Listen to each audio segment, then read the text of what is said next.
Hello, everyone, and welcome to episode number 306 of the Canadian Football Countdown, a proud member of the Canadian Football Podcast Network and the Alternative Football Network. I'm Ryan, joined here by not Trey, not Adam, not Mike. The rest of the crew is gone tonight, but I got a very special guest joining me here for a Week 17 CFL preview. We've got your CFL fantasy fix, your injury updates. We've got your betting picks against the spread and the over-under here as well. Bringing our guest here in just a few moments. But first, let's run through the quick housekeeping notes and get those out of the way. We're live on our YouTube, Twitch, and Facebook feeds. Thanks, presenting sponsor Game Time TV. You can learn more at GameTimeTV.ca or Facebook.com/GameTimeTVMB. And as always, we want to acknowledge that the Canadian Football Countdown is brought to you from Treaty 1 territory, traditional territory of the Anishinaabe, Cree, Ojibwe, Dakota, and Dene peoples, the homeland of the Métis Nation, as well as from Treaty 4 territory, traditional territory of the Cree, Saulteaux, Dakota, Lakota, Nakota, and Métis Nation. Also, if you're looking for additional content beyond our weekly episodes, check out our Discord community. Links in the episode description. It's free to join us over there. Our special guest here tonight is from our Discord community as well. So, you get a chance to chat with him in between episodes also, or whenever you want. If you join Discord, its link is in the episode description. We've got CFL, fantasy, betting, news, all that fun talk going on in our Discord community. If you missed it as well, we put out a bonus episode on Monday this week, 2 days ago. This is Wednesday night, episode 305. The CFL announced some major rule changes for the upcoming seasons, and much like everybody else on the social media and the internet, we got together, the whole CFC crew, to chat about it and give our thoughts on that. We're not going to get into that tonight. I know it's been a hot topic around the parts lately. Some people, very upset. Some others in favor of it. We're focused on Week 17 preview here tonight with fantasy and the betting picks. But if you'd like to hear our thoughts on that, go back and check that out. All right, that's all the housekeeping stuff out of the way. So now let's properly introduce the guest of honor this evening. Like I said, he's an active member of the CFC Discord community. Currently holds a 13-3 record and sits in first place in the CFC Discord Fantasy League. Let's not talk about where my record's at. And is an impressive 107th overall in the Game Zone Fantasy Leaderboard. You may have also heard him in the past on the True Green and Gold podcast. He's a big fan of the Edmonton Elks. Josh McSwain is here. Josh, how are you doing tonight? I'm doing all right. Thanks for having me on. Happy to have you here. It's always fun. We get to chat regularly, get to see you crushing it in CFL fantasy every week. And I figure if we're going to be a podcast that's giving people fantasy insight, we've got a lot of killer fantasy players in this league. So why not bring one of them in? And who better than the one leading the way thus far? All right, let's get into our Week 17 injury updates to kick things off, because we are going to be drafting CFL fantasy lineups for the week here shortly, as we've done the past couple of weeks. But before we get into that, let's give you the injury news and updates, because those are kind of crucial to the picks and the players we'll be discussing here tonight. It's a good week for the quarterbacks, I'll tell you that. The last couple of weeks, we've been a little anxious with, this QB went down, this one's still out. Nick Arbuckle, potential MOP season, he's down. All the starting quarterbacks are back this week. And I think Farhan Lalji said that was the first time since week 1 of this season that every team playing has their starting quarterback. Vernon Adams Jr. left last week due to injury. Was limited for 2 days, was a full participant Wednesday. He's back in Calgary. Davis Alexander is ready to go for his first game since week 7 in Montreal. Nick Arbuckle, kind of a surprise. They said 2 to 4 weeks out in Toronto. We saw Jarrett Daggy get the start last week. And Arbuckle was limited in practice. And after the first day, Ryan Dinwiddie said he looked much better than he expected. And if he continued to look good, he would start this week. And he's available on the injury report. And out in Winnipeg, Zach Collaros, a full participant on Tuesday and Wednesday, seems like he's on track to start this week as well. Josh, what do you think about all the injuries? Are all the quarterbacks coming back from injury here? And which one do you think has the biggest impact upon return? Ooh, that's a tough one. I think my first instinct is Arbuckle, just for the reason you mentioned. Just he's having a fantastic season, and you got Toronto in the mix, still looking to get into the playoffs. It's obviously every game coming down the stretch is crucial for them. But like my Elks, they got 4 points, 2 games to make up on the Lions and the Bombers. So I think he will be a welcome sight for the double blue. I'm personally most intrigued by Alexander, though. Like you mentioned, just a very long layoff. And Montreal, when they had him the first month and a half, they were looking pretty scary. Like they could make a serious run at the Grey Cup again. And then they kind of had peaks and valleys while they were kind of going through MBT and even other quarterbacks. That's sorry, I forget their names right now, but yeah. Well, they had so many to go through, right? So it's hard to keep track of them all. Caleb Evans, James Morgan.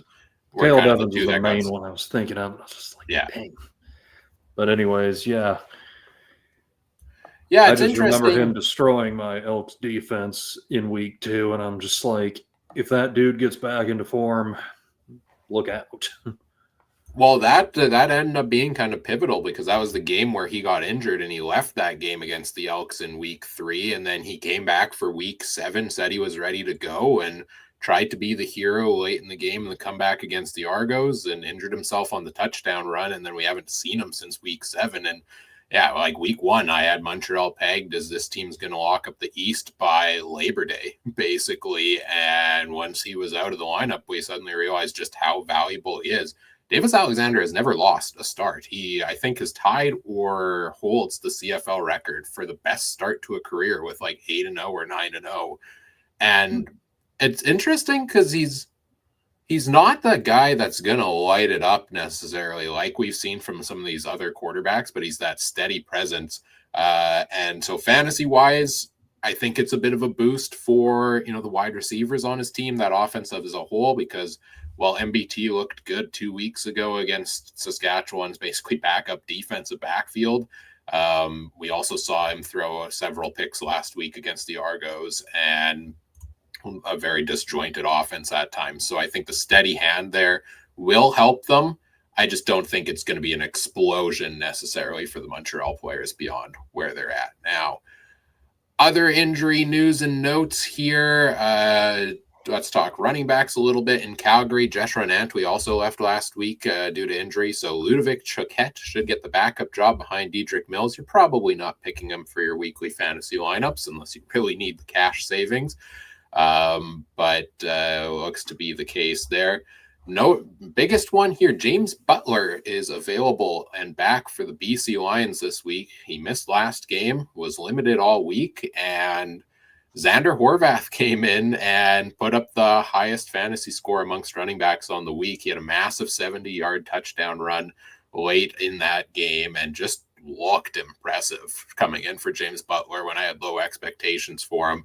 I think a lot of people were chomping at the bit to put Horvath in their lineups for the cash savings again this week, but you have to assume if Butler is healthy and ready to go that they're going to put James Butler back in, I would assume, for the BC Lions. And Javon Katoya is out again this week after being limited in practice last week for the Lions. Let's talk about the Saskatchewan Roughriders. They're an interesting team from the injury report because Keon Schaefer-Baker and Sam Emelis have been practicing for a little bit. They've both been full participants this week. We have to wait for the depth chart to come out still.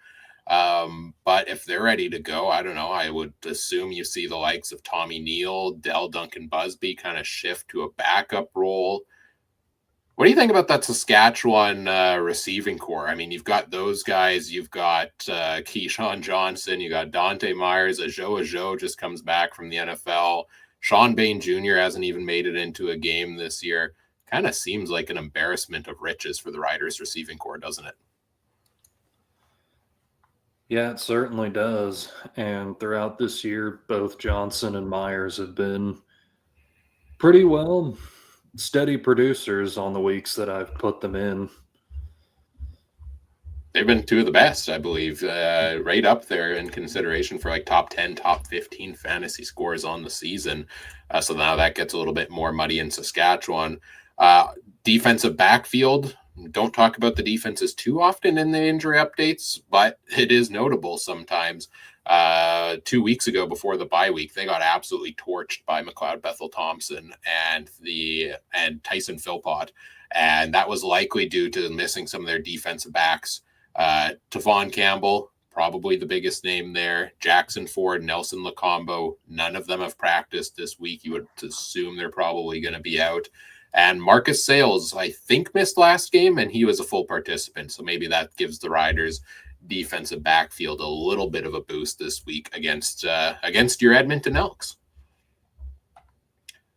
I don't think there are any important injury news and notes on the Edmonton side of things. At least on offense. On defense, Nick Anderson, Jared Brinkman, both not practicing this week.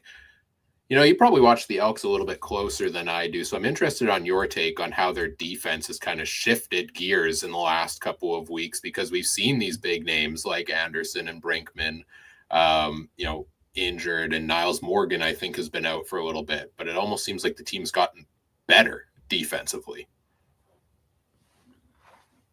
Yeah, I definitely think it's taken some time throughout the year for guys to come together. Obviously, you bring in such an infusion of talent, even though they all played together.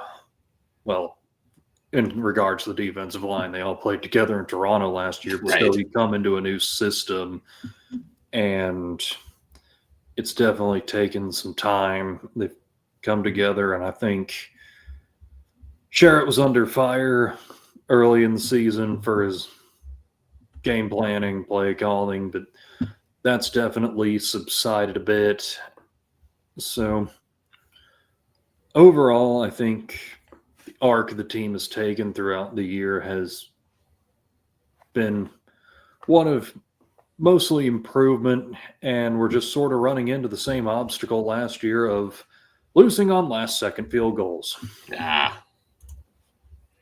Yeah, it seems that to happen quite often for the Elks. And man, what could have been, right? It's the slow start to the season every year because they're right in the thick of the race. They're out in the West Division. And ever since you put in Cody Fajardo, I think that's been maybe the biggest improvement for the defense, is just that Fajardo's stabilized the offense to give them a bit of a break out there, too.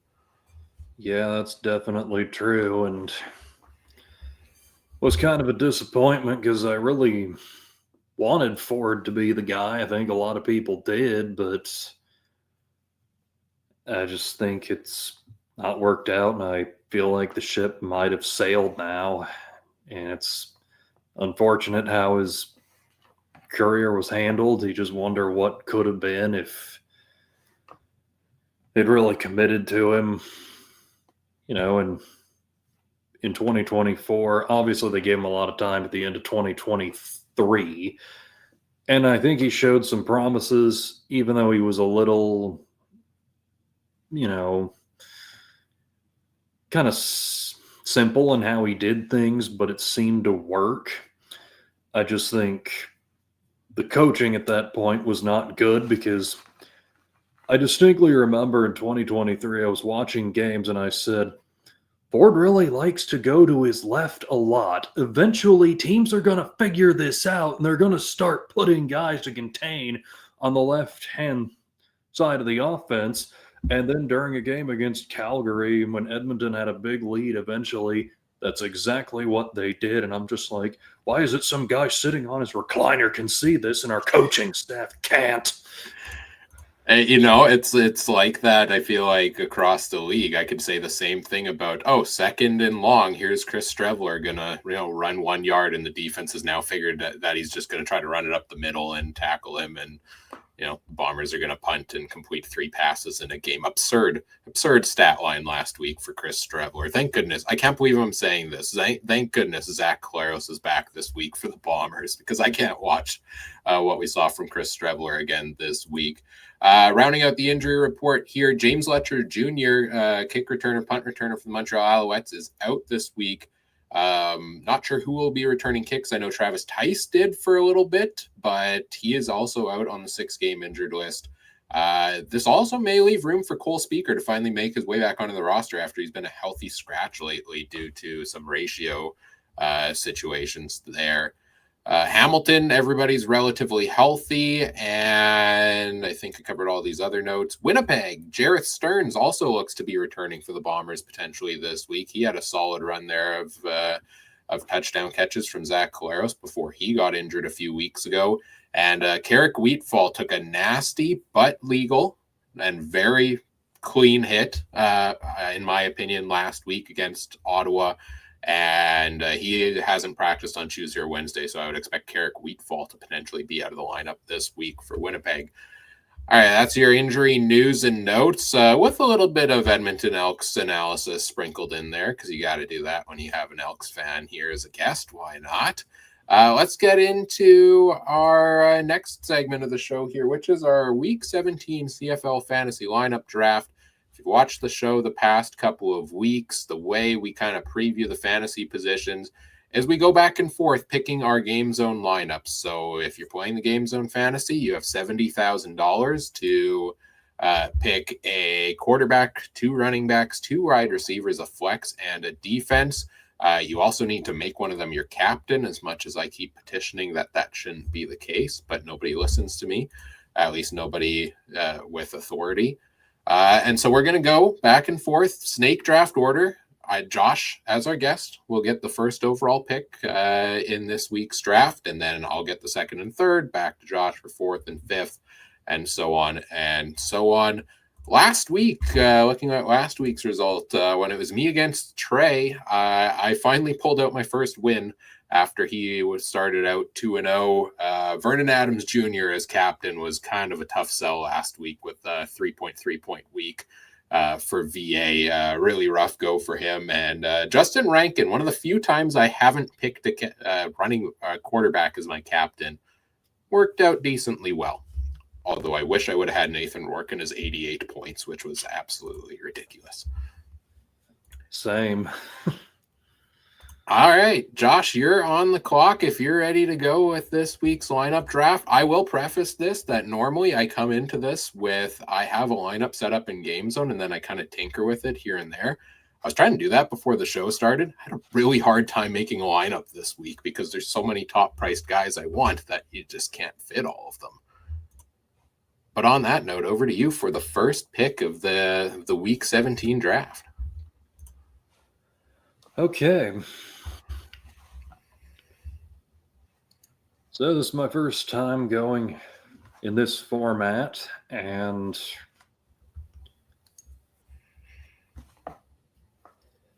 you know what?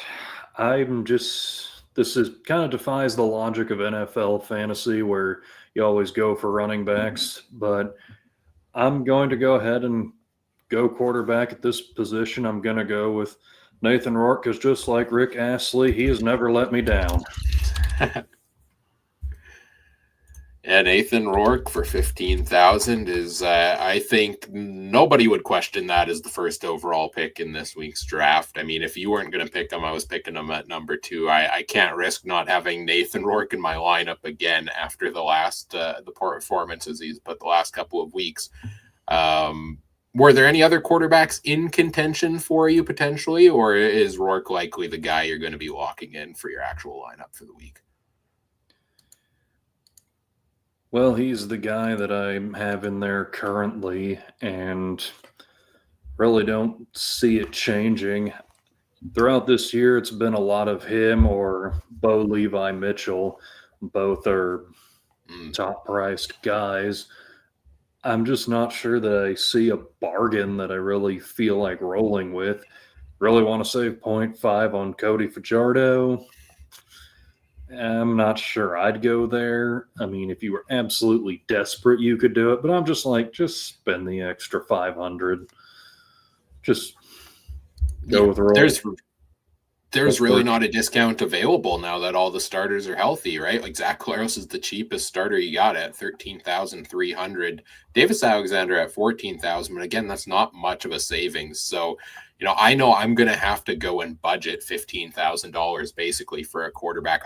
As we move over to me here, I'm not going to pick a quarterback right now because I don't have to. I can just make sure I leave 15,000 in order and then come back to it at the end of the draft. And I want to hit a couple of other positions here that I think I really want in my lineup. I'm going to go to the guy who I would almost guarantee is going to score a touchdown again this week because he seems to do it every week, whether it's Nick Arbuckle at the helm or apparently Jarrett Daggy, he can still find a way. And that's Jake Herslow, who has 9 touchdowns in 6 games, I believe it is now, at wide receiver for the Toronto Argonauts. He has really burst onto the scene for the Argos. And they're looking his direction when it comes close to the end zone. I think they have to be in order to just maintain the scoring they have. Feel infinitely better about that pick with Arbuckle back this week because, he's going to sling it. He's been one of the top producing quarterbacks. You can guarantee there's going to be a couple touchdowns, 300 yards there. So I'm going to take Herslow, and I'm going to go back to receiver here. And this could get a little bit interesting for me later on. If I don't want to paint myself too much into the corner here. So I'm looking at the options at wide receiver. I saw one that had interest for me. I want to save a little bit of cash because I'm going to need it at other positions. I'm going to go with Ontario Wilson of the Winnipeg Blue Bombers, which is a little bit surprising for me because I'm not typically a Bombers receiver drafter, but he comes in at a discounted $8,000, which is one of the better value plays you're going to get at the receiver position. Last week was a disappointment. I mean, Chris Streveler threw 3 completions and Wilson got one of them. Congrats. 33% of your receiving offense went through Ontario Wilson. But in the weeks before that, and since he's come back, 19.9, 12.4, and 7+ targets in those 2 games. I think he's a guy, especially with Dalton Schoen still out, that I wouldn't be surprised to see Zach Collaros coming back his direction this week. So give me Ontario Wilson, because I think I'm going to need some cap savings as much as I would like to take a really high-priced receiver as my second one. Those are my two. Those are my 2 picks off the boards. Were they in contention for you at all? And then back to you with 2 picks after that. Well, I actually did not have either of those guys on my team, though your case for Herslow is pretty compelling. So now where do I go next?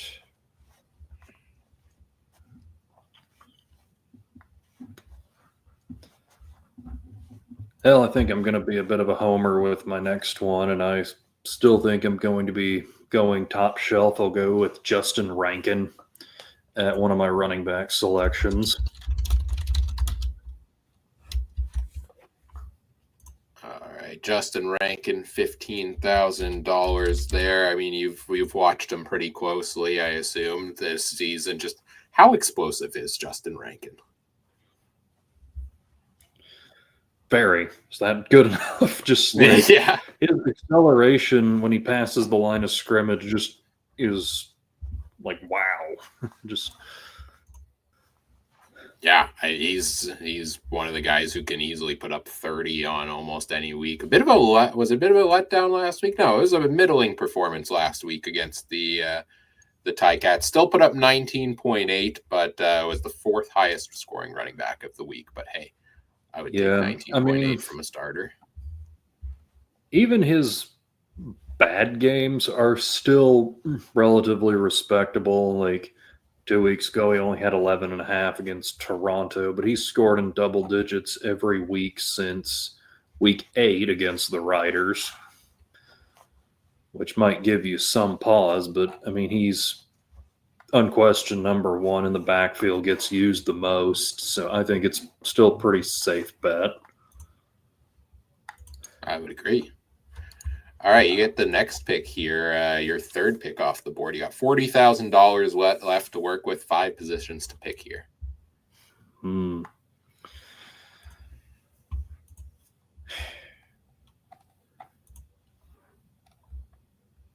Well,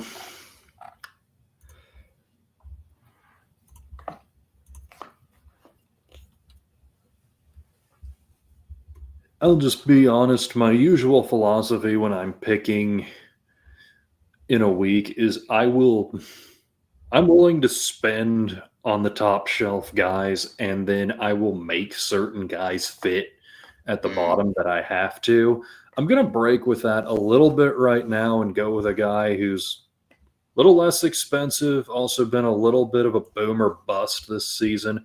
I'll go with Keandre Smith from the Ticats.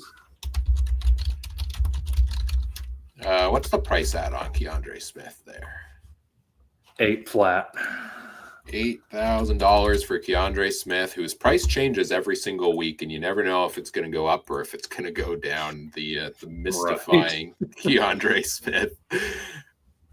If I want transparency on anything in the CFL, I mean, first of all, it's probably the actual, like, legitimate CFL contract. But then the second thing on that list is the CFL fantasy pricing logic, because I don't understand it. Last week for Keandre Smith, 15.9 points, 9th best receiver. He's finished top 10 5 times in his last 9 games, I think. The other 3 in the middle there have been really boom or bust, but I think you just talked about. But when he's on his game and when he gets a lot of targets, that's going to be a successful play for you at receiver as well. I like it. Now we go back to me here, and I'm gonna take my first running back off the board, and I'm gonna continue on this Argos trend. I'm going to go with Spencer Brown at $8,000. I think he is the best discounted, still starter quality player available in fantasy, if that makes any sense. Like, he's $8,000 because he's only been around for a couple of weeks, but I could see him being equally as productive as most of the top tier guys. He gets a lot of targets. Last week against Montreal was a letdown, but to be fair, with Jarrett Daggy at the helm, he's not getting those dumb passes as successfully as he was with Nick Arbuckle in the weeks before that. 2 weeks ago against Hamilton, 9 receptions for Spencer Brown. I love my receiving running backs, and at 8,000, I will take him off the board there. And then I'm going to go to my Well, I was going to go. I'm hemming and hawing between 2 defenses. I generally like to take the cheaper defenses because I think there's more value in spending your money elsewhere. And so I'm hemming and hawing between BC at 4,700, Hamilton at 5,500. I kind of like the BC play because they've been heating up. Matthew Betts has been on a tear lately with the sacks. If Nick Arbuckle isn't 100%, I will probably lean the BC defense in my actual lineup, where I'm likely to take Nathan Rourke. But, spoiler alert, my quarterback is likely going to be Nick Arbuckle here once I, need to pick a quarterback. And I don't think I want to play the BC defense against my quarterback. So I'm going to go with the Ticats defense at 5,500 here and make sure I get that off the board before you start looking the defensive route. Hamilton's defense, only 3 points last week against Edmonton, but 10, 12, and 6 in the 3 games before that. They're playing the Bombers again. Whether it's Collaros, whether it's Strevler, there's going to be a pick or 2 probably in there. And I think a decently high percentage chance it goes back for a pick 6. And so I'm banking on that touchdown here from the Ticats defense. All right, those are my 2 picks here, and we go back to you with 4 spots left, 32,000 salary-wise on the board. I'm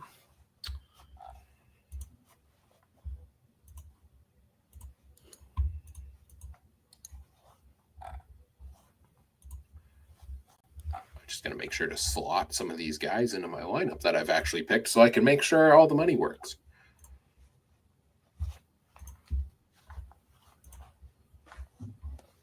All right. You've got Well, Nathan Rourke, coincidentally, Justin you did Rankin. actually pick the Hamilton defense, which is who I had Ah, going on, but got to continue fitting the pieces around, and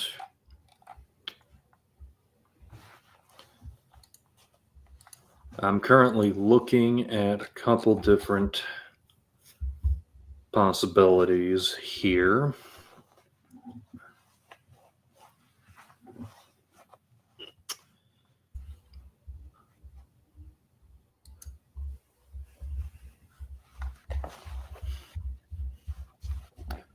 Now I just got to do a little bit of math here. I can filibuster while you're tinkering with your lineup. I'm sometimes good at that.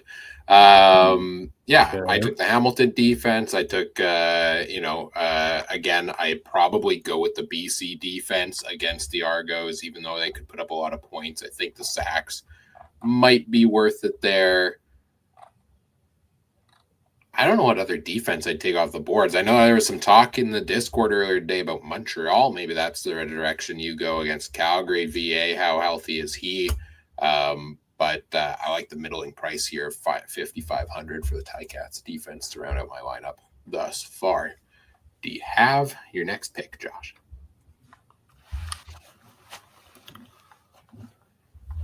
Yeah, I think I got my next one. I'm going to go big on running backs this week because I think you can find productive receivers for less money more often. I'll take AJ Ouellette.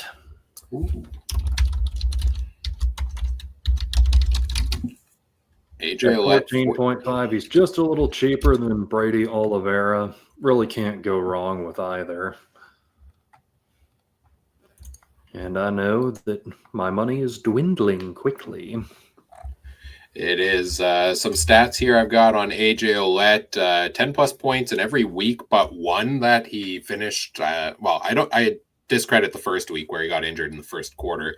Other than that, he's had 9 plus points in every game. In his last 3, he's averaged 16.1 touchdowns in 3 straight games for AJ Ouellette, and he's pretty much guaranteed to be 15 plus carries a game.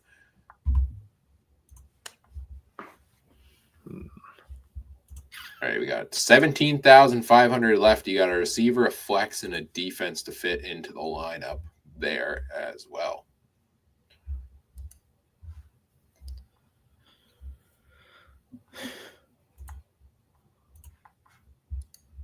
All right. For my next receiver, I will go with Austin Mack. Austin Mack. Tell me a little bit about Austin Mack. Well, he's at 8.7 right now. Like you mentioned earlier, you have Davis Alexander coming back. I know he's not been quite as productive this year. I know he had a big gap. He didn't play weeks 4 through 6, didn't play 9 through 13. A little bit of a roll of the dice here, but again, I'm taking a bit of a gamble. Austin Mack, yeah, like you mentioned, gets a boost there with the return of Davis Alexander. Hasn't passed 10 points since he's returned in the 3 games he's returned to injury. Then again, they've also had, a muddy quarterback situation. So we'll see. He had his best game of the season was week 2, where he put up 15.3 points, and that was with Davis Alexander at the helm. So you did your back-to-back picks here. AJ Ouellette, Austin Mack. That means we're going to come back over to me here. Right? I think that's correct. I need a quarterback, a running back, and a flex to round out my lineup here. You know what? I'm gonna go the direction that I think this BC Toronto game, spoiler alert for betting picks later on, is going to be massively high scoring. Last time they played a few weeks ago, the final score was like 51-38 or something like that, which means I want my players from that. Typically lately I've been saying I want, 3 running backs if I can fit them in to my lineup, so to say.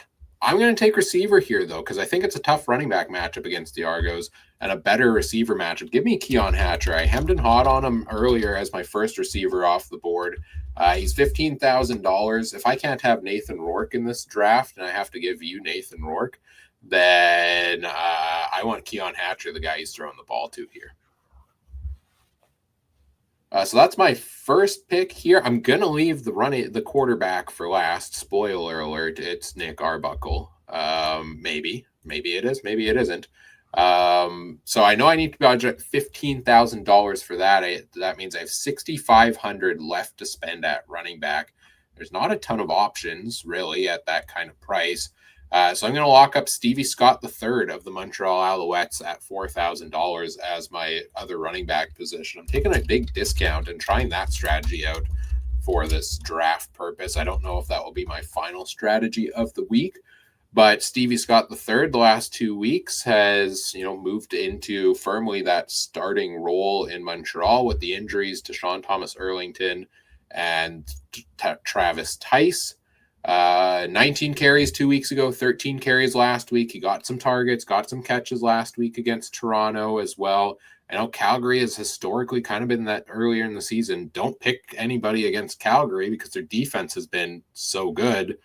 Well, we saw Justin Rankin just a couple of weeks ago run for 200 yards on them.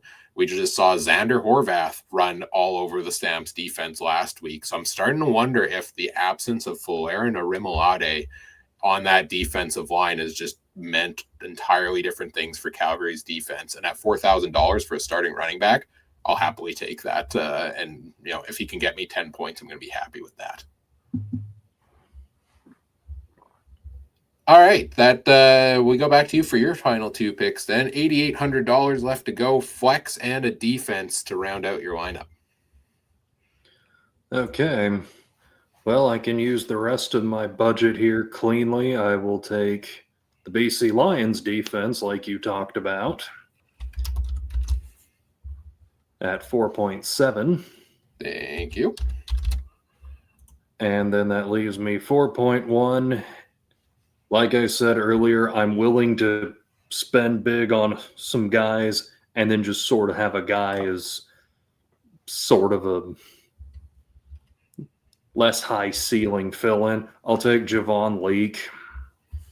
Kind of a handcuff with Rankin, but it's like takes all the budget away, got some star power, and, hoping the best with some depth guys.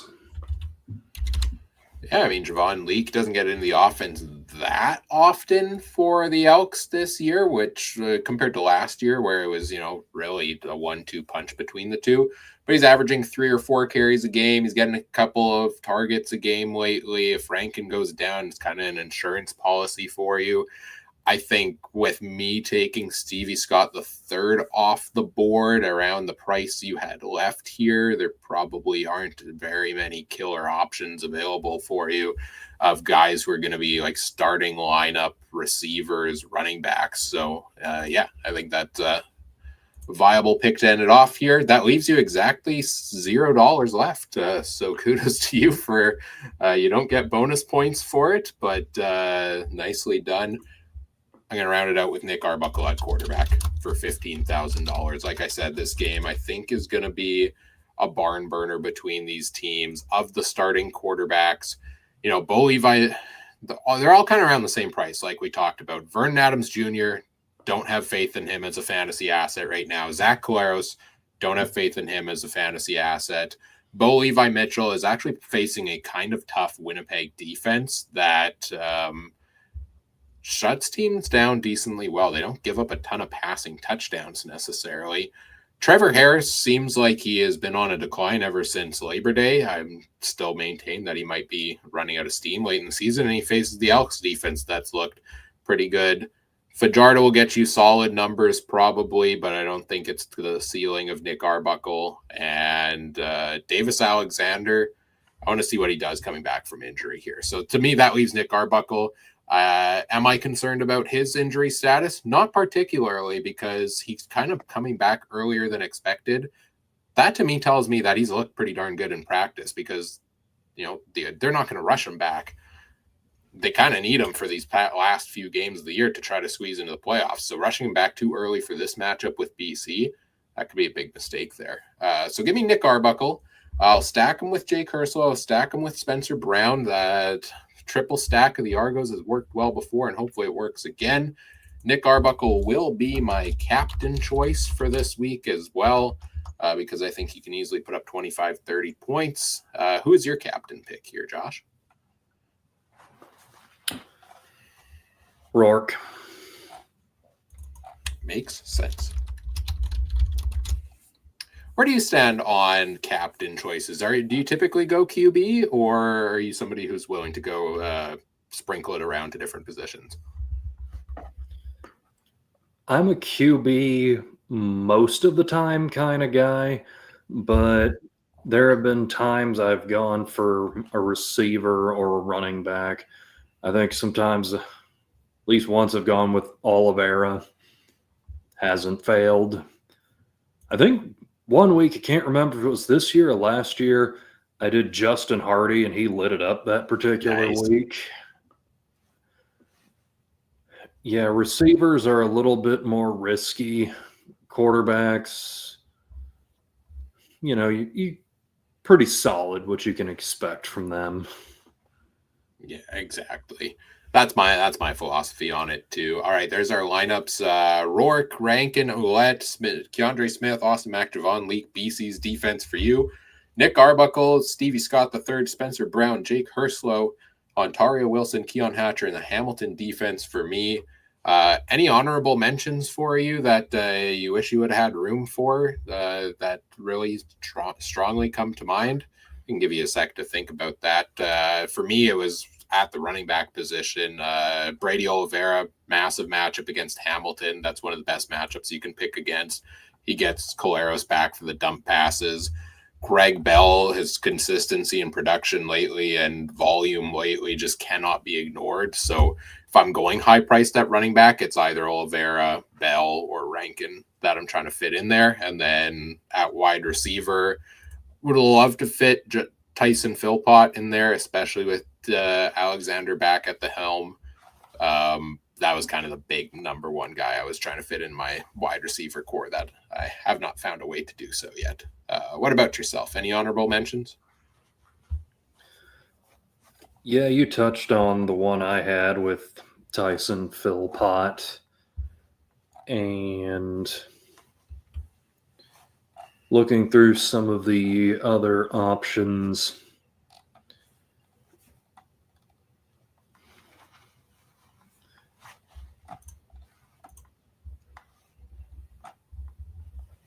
trying to see as well if there's any.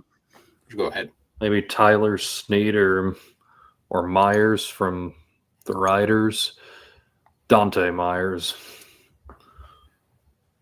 Yeah, I like both of those potentially as well. Value plays. I mean, Stanley Berryhill's price has dropped to 7,000. He hasn't done a whole ton lately, but if you believe BC's offense is going to light it up, and Joe only at $7,000 for the Riders. He had a massive game before the bye week, but again, that's going to be a crowded receiving core in Saskatchewan this week.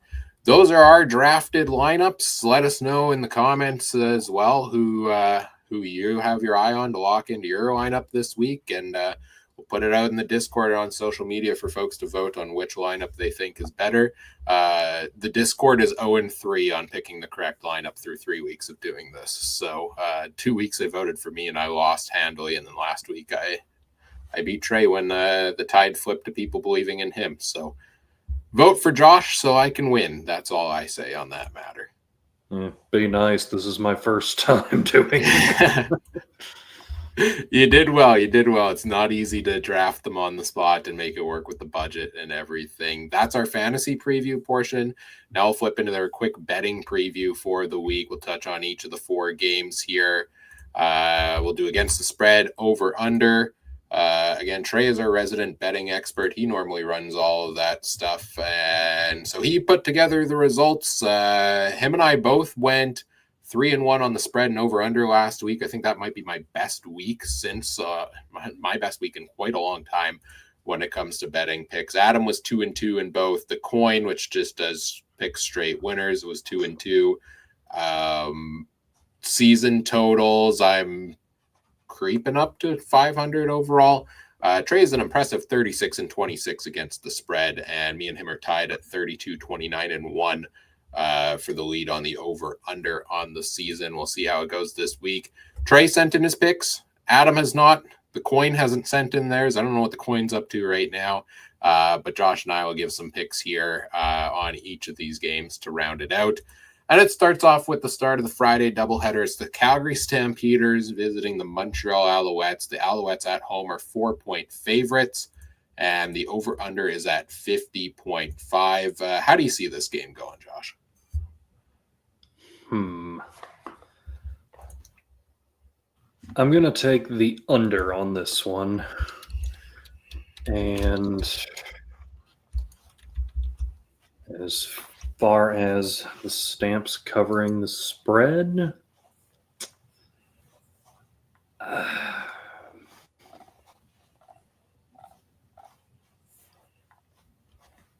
I'm going to say that they do manage to cover. Be a pretty close game. All right, you got Calgary and the under. Trey went Montreal on the under. I agree with both of you on the under on this one. I just a little bit iffy. Both guys coming back from injury. Both defenses can be good when they want to be. I'm interested. I'd have to go back and check what the score was when they played a few weeks ago. I don't know how long it's going to take me to sort through that. 23-21 Montreal won when they played a couple weeks ago, and that was when VA was mostly healthy. So, yeah, I like the under. The under served me well last week on a few of those games there. I am going to go with the Montreal Alouettes, though, just like Trey is. I'm going to bank on Davis Alexander continuing his hot streak here, and I think they can win by more than four points. Seems like that defense has kind of started to lock in the last couple of weeks there as well. Big matchup for both of those teams also as second place in their respective divisions. I mean, Calgary now has Winnipeg and BC both hot on their tail, one win back of them. So they can't really afford, if they want to host that home playoff game, to slip here. I assume that's probably why we're seeing VA back suddenly when thought maybe he was going to miss some time there. And Montreal, win here, they can probably pretty firmly put themselves into a home playoff game out east and put themselves still in contention with the Ticats for first in the East. But a win here should put them pretty handily in at least second. Move on to our second game of the week. Biggest line of the week. The BC Lions at home are 10.5-point favorites based on the these are based on the odds from, I believe, Cool Bet that we pulled up earlier today. Your sports book may vary, and I have a feeling this line is going to change pretty quickly once bettors and Vegas catch on to the fact that Nick Arbuckle will be playing again this game. Because I can't see why the Lions would be expected to win by more than 10 points against Nick Arbuckle and the Argos. So I know the Lions have been playing really good lately, but I'm going to take Toronto to cover at 10.5 points. My betting philosophy in almost any large spread like this is to take the underdogs because there are so many more varying ways you can be right than the only possible right outcome is BC hands it to them early, often, and doesn't let them back into it in garbage time. This is my philosophy on that. So I'll take Toronto. I'm going to take the over of 56.5 because last time they played, we saw one team almost hit that themselves, and I think both offenses are going to be absolutely fire in this game. Trey sent in his picks. He said Toronto in the over as well. Are you making it a clean sweep here, or do you think differently on this one?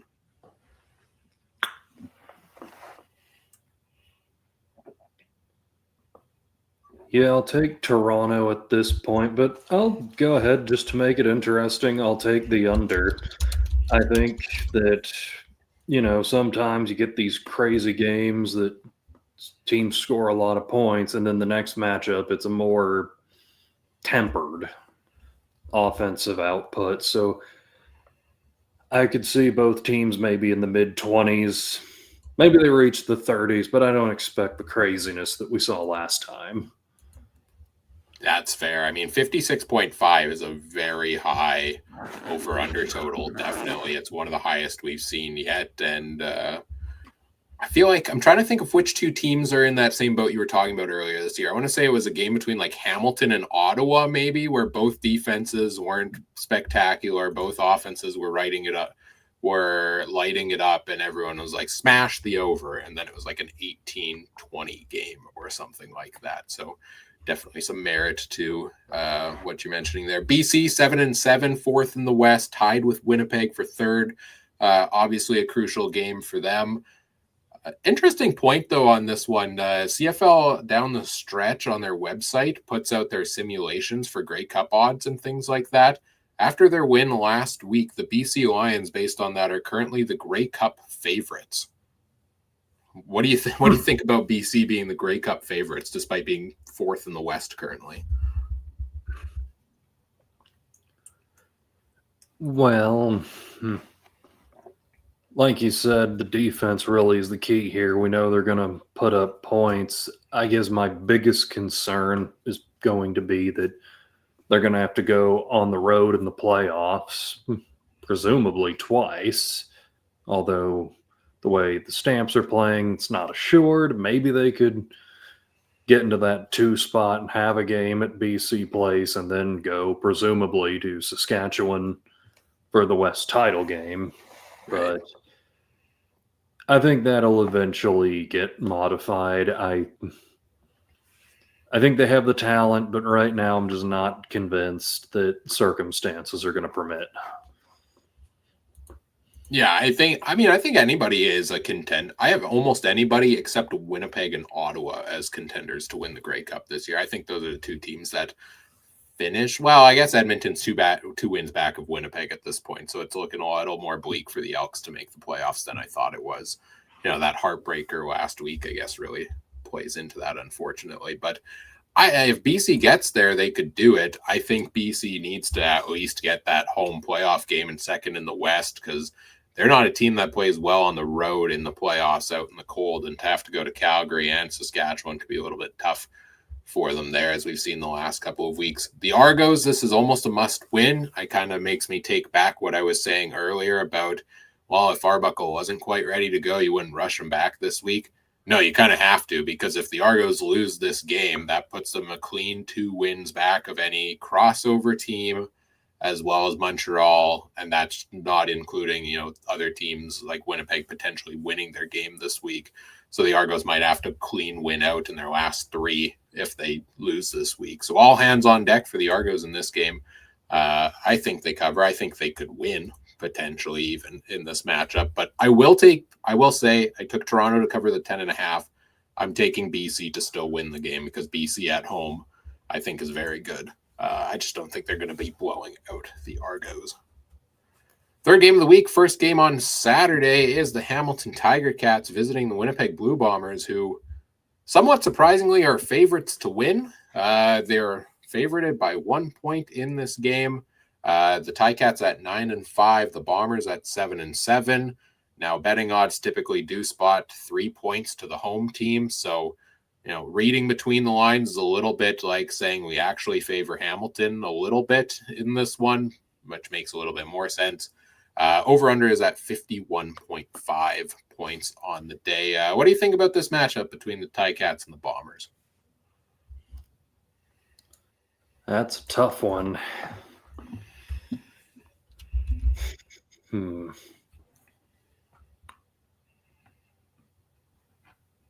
I'll take the under once again, and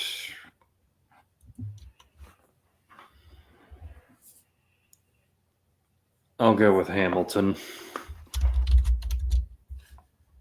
Hamilton and the under. I think that's reasonable. I'm trying to see what they do 2 weeks ago. These two teams played each other. I went too far in my list. 32-21 was the final score 2 weeks ago when they played. So I'm going to take the over, actually, based on that, because, if Greg Bell's going to keep doing what he does, Bo could throw a deep ball at any moment. That's going to lead to a touchdown for the Ticats. Brady Oliveira should be able to run all over Hamilton's shoddy run defense here. Zach Collaros being back, if he stays healthy, stays through, I think will be a stabling presence. So I think there will be some points put on the board. I'm going to take the Bombers in this game, as much as I don't trust and believe in them as much as I trust and believe in the Ticats right now. This seems like one of them where, they might come out at home, big stakes for them, and deliver a good performance with their starting quarterback back in the lineup. Also, I'll be in the stadium for this one, and I haven't been for any of the other games this year, and the Bombers have a pretty good track record when I'm in the stadium. So that should not play into your betting picks whatsoever, but it is playing into mine in this one. Trey is also taking the Bombers and the over. And finally, Saskatchewan visiting your Edmonton Elks. The Elks are 4-point underdogs at home. Riders favored by 4 coming off the bye. Over under 54.5. Elks probably need this win to stay alive here, I would say. Looking pretty bleak if they don't. What do you think? Can they do it?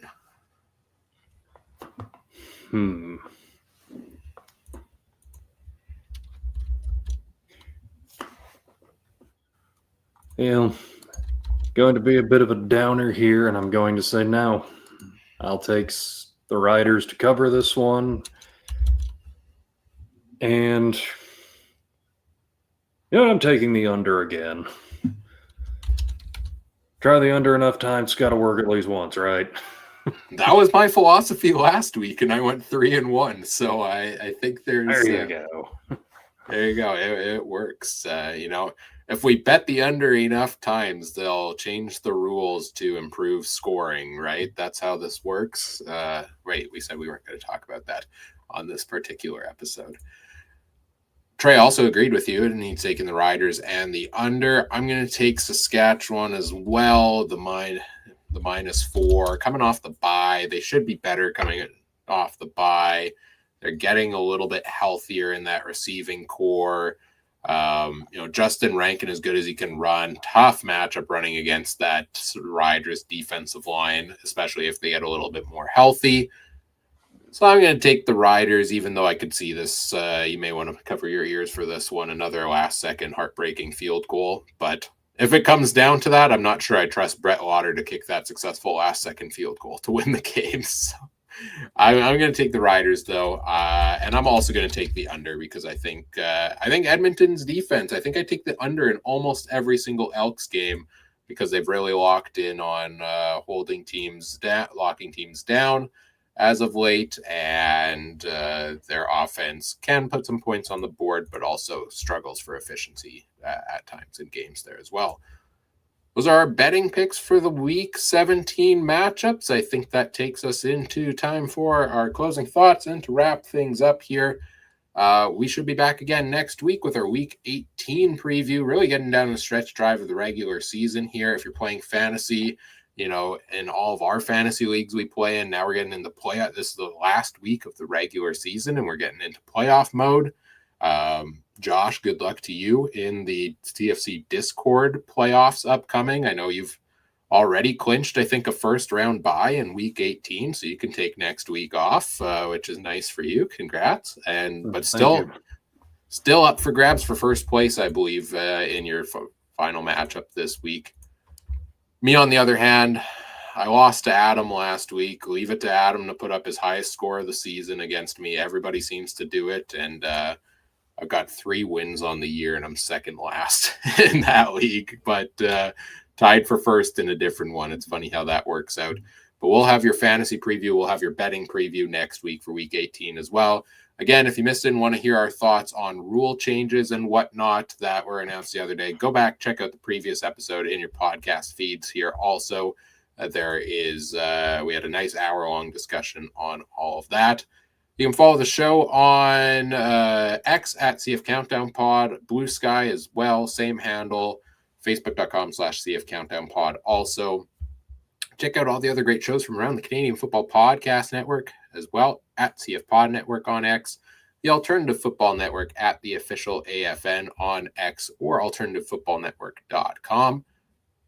And check out the Discord, link in the episode description. If you want to come chat with Josh, if you liked hearing him on the podcast, one easy spot you can find him quite often is in the Discord community. And you can start trade negotiations with him involving Cuban sandwiches. I was just thinking of a way how we could bring that in, because I figured that has to be my defining phrase on that Discord. How did that start? I gotta look this up. How did the Cuban sandwich conversation start? Was it a Trey Ford trade topic? Yeah, I kind of think like it may have been last summer. It was just like, was with the MBT and all that. It's like, what do you think his trade value is? I said a ham sandwich, and then I don't know if it was Adam, I think, is like, what type? And then I was like, I don't know, maybe a Cuban. And then it kind of just went on from there.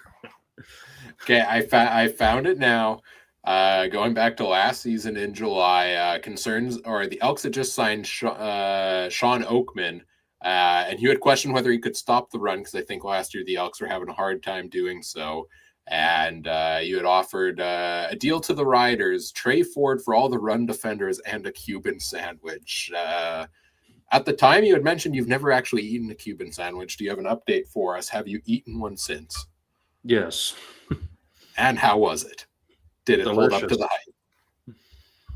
I actually put in the Discord later that I had actually tried a Cuban sandwich.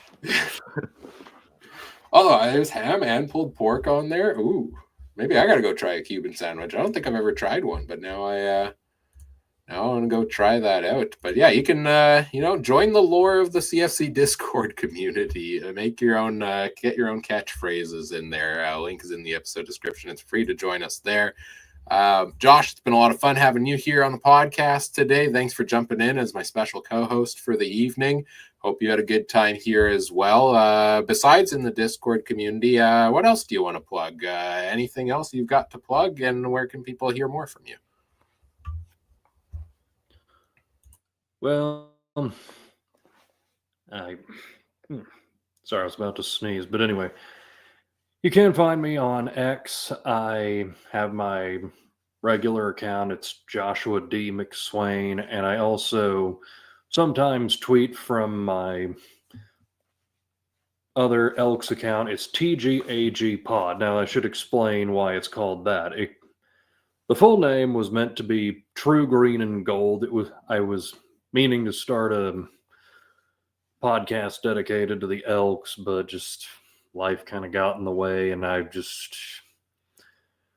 also realized I'm not necessarily big into all the production aspects of it, so it's kind of been shelved for a while. But the reason I called it True Green and Gold is because a lot of people here in the States think that the Elks look like the Packers, or that they copied them. Well, I did a little bit of digging. Apparently, the Packers got their green and yellow color scheme in 1950. Well, the Elks had gotten it in the late 40s. So the joke behind it is who copied who, and the truth is it was probably all a coincidence. Because, I mean, do you think the Titans copied the Argos when they moved from Houston to Nashville? No. Probably not. I feel like there's a joke in here about the Packers Canadianizing their team or something like that, with all the talk about the CFL Americanizing the last couple of days. But to be fair, though, there were some times where some of the Elk uniform modifications did look like the Packers, when they had the white and the green jerseys and yellow pants. Yeah, that looks like the Packers. One thing that I'm glad I no longer see on the Elks uniforms is on the arm patch, the one where it had the two antlers that looked kind of like this sort of thing. Every time I looked at it, I was just thinking that's the beak of the Sarlacc pit. That's fair. I always, I typically ask this off the top of the show, and I kind of forgot to do so this time around whenever we have a guest, especially being from the States. How did you first get into the CFL, and why the Edmonton Elks? Well, it's really not that elaborate of a story. So In college, I was at the University of Missouri, and James Franklin was there at the time. And obviously, he was the quarterback for the university. And later, he started in his CFL career in Edmonton. So I kind of went up there. And honestly, I just liked the Eskimos name. I thought it sounded cool. So Franklin and liking the name, that's it. And you stuck around after the name changed, so that's great. And now you're a big Elks fan and big fan of Cuban sandwiches as well. Had to slide it in one more time. All right, you can find me on X at CooperTrooper42, Blue Sky as well. You can find the other members of the podcast there. Also, Trey at Trey MB Harness, Adam at Adam Stewart 1, Mike at Mike Garrell. You can follow all of them there. Thanks again, Josh, for joining me this evening. Lots of fun here. Whatever podcast platform you're listening on, we appreciate if you do all the fun things. Like the show, leave a comment, subscribe, rate, review, share it with your friends, share it with your non-friends, share it with your random neighbors, share it with whoever. It really helps us grow the show. We always appreciate that. On behalf of special guest Josh McSwain, I'm Ryan saying thank you for listening. Take care. Have a good one. Bye. Good night.